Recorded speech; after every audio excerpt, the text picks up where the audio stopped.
sljedeću kvadratnu jednačinu, pa glasi 3p minus 5 kvadrat, jednako 8 puta, u zagradu p minus 2, što množi drugu zagradu 2p minus 4. Ovo p nema nikakva zbunjena, to je isto nepoznata, jer neće se uvijek zadati x, to može biti bilo koje drugo slovo, a da je najčešće x, u ovom slučaju imamo p. Da smo riješili kvadratnu jednačinu, mi prvo treba da se riješimo zagrada. Kao i u prošlom zadatku, ovdje imamo kvadratne razlike, pa ako se dobro zapamtimo formulu, naglasi prvi na kvadrat minus 2 puta prvi puta drugi plus drugi na kvadrat. To će biti prvi na kvadrat, 3p na kvadrat je 9, p na kvadrat minus 2 puta prvi puta drugi, da idemo malo brže, ja ću to odmah računati.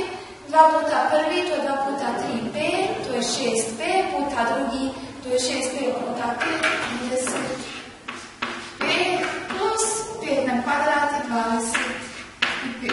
Jednako, ovdje imamo množenje između zagrada i između osmice. Osmicu ćemo prepisati, a prvo ćemo da izmnožimo zagrade međusobno.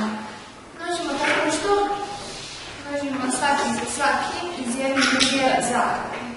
5 puta 2p su 2p na kvadrat. 5 puta minus 4 su minus 4p.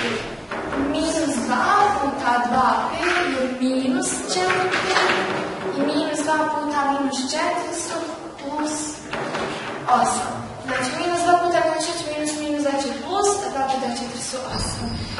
Sad ćemo da množimo sa osmicom, znači opet svaki sa svakim u zagrade, na taj način se oslobođimo te zagrade, ali te zagrade ćemo sve prepisati. Imamo 8 puta 2p na kvadrat, to je 16p na kvadrat. Da ja sad skratim posao, ovdje imamo minus 4p i minus 4p, to možemo dvoje sabrati, to je i oduzeti, znači to je minus 8p.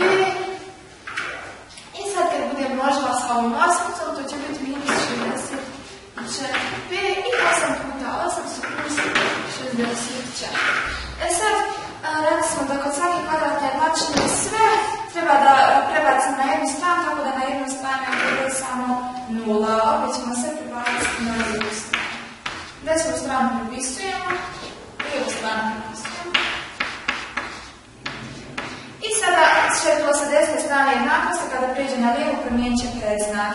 Biće minus 16p na kvadrat plus 64p minus 64 jednako desno je stalo. Sad idemo, sabiramo i oduzimamo ono slično. Imamo 9p na kvadrat i minus 16p na kvadrat, to je minus 7p na kvadrat. Imamo minus 30p plus 64p, to je plus 34p. I imamo još 25 minus 64, to je plus 39. Sada smo dobili opći oblik jednačine, kvadratne jednačine, znači ax na kvadrat plus bx plus c. Primjećujemo da imamo svaki člana i ovo je potpuna kvadratna jednačina. Evo, kada smo sveli na opći oblik kvadratne jednačine, sljedeće je, pošto smo vidjeli da smo dobili potpuni oblik kvadratne jednačine, rješamo preko formule.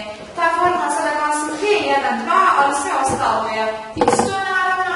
P1,2 zato što nam je nepoznata P, a ne x, da je bilo n, mislilo bi n1,2 i tako dalje. Ja sam ovdje izdvojila a, b i c, znači a je ono što stoji uz x na kvadrat, u ovom slučaju p na kvadrat, to je minus 7, b je 34, c je 39 i sada samo treba da uvrstim. Kada sve to uradite, uvrstite u formulu, dobijete p1 3, a p2 13 sedmina.